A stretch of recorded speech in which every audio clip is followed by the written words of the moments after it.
most of you have heard this before, but for those who are maybe here for the first time, and Rhod, I think based on some email exchanges would agree with this. A lot of these Burns Night festivities are long, drawn out, heavy, long speeches made, and our Burns Nights tend to be very Haggis forward and very whiskey forward. Yes. I, for one, regard as many great works that Burns produced in his short 37 years of life. I happen to like the address to the Haggis as much as anything he did, because in part it stands for his egalitarian sort of views, his populist views. It's coming from a very poor background, and he represents the Haggis very well in this address. So with that, Rhod, I will leave it to you. My pleasure. Just two things to say about this. In 1785, Burns went to a particular drinking club. In those days, drinking clubs were very, very prevalent, and they were intellectuals, places where people could exchange ideas, just like Craig's established here tonight, And so there were 5 guys there and Robert Burns, and they were eating a haggis. And they said, look, wouldn't it be funny for you to do a grace over the haggis? So he more or less extemporized this thing, which he then went home and wrote down. At the very end of it, there is a refrain, which I'd like everybody to join in.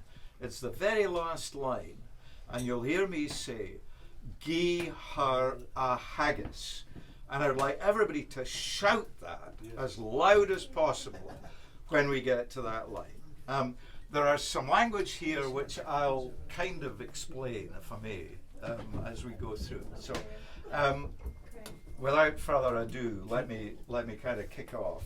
Can we also join in with the war, Rican, rich? You're absolutely kind. You're very welcome. Yes. Yeah.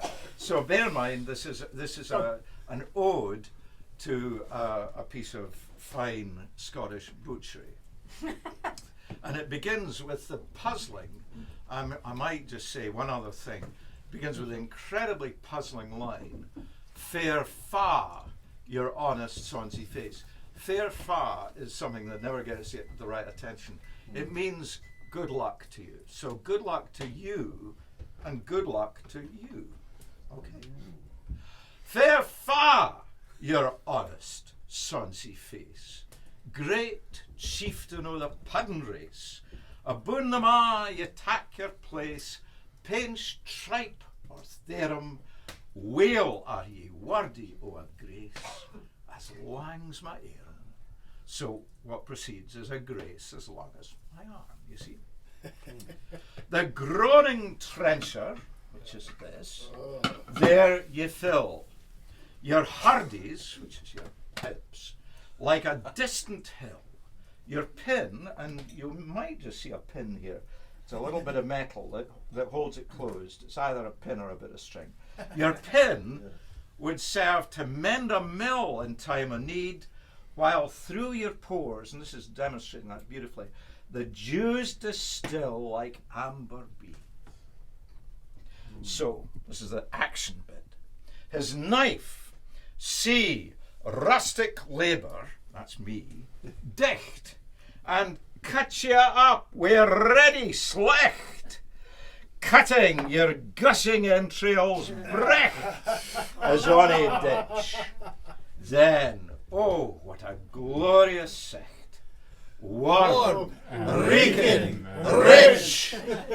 And then we get a bit lyrical, okay? Is there that our his French ragout, or olio would stow a shoe, or fricassee would mak her spew with perfect scunner, looks doon with sneering scorn for view, on sick a dinner. Poor devil, see him ower his trash, his withered knee a gid whiplash, his spindle shank we'll get to it eventually. Spindleshank, a good whiplash, is never knit. Through bloody field and flood to dash. Oh, how unfit.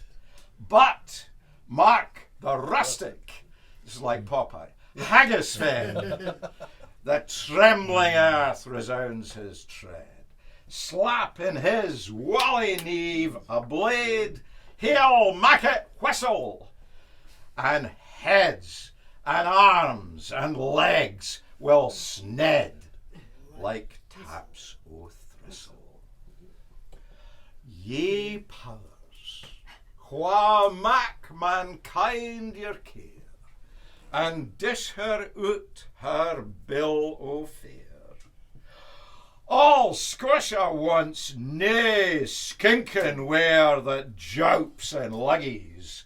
So, if ye wish her grateful prayer, gie her a haggis! Here, here. Well done.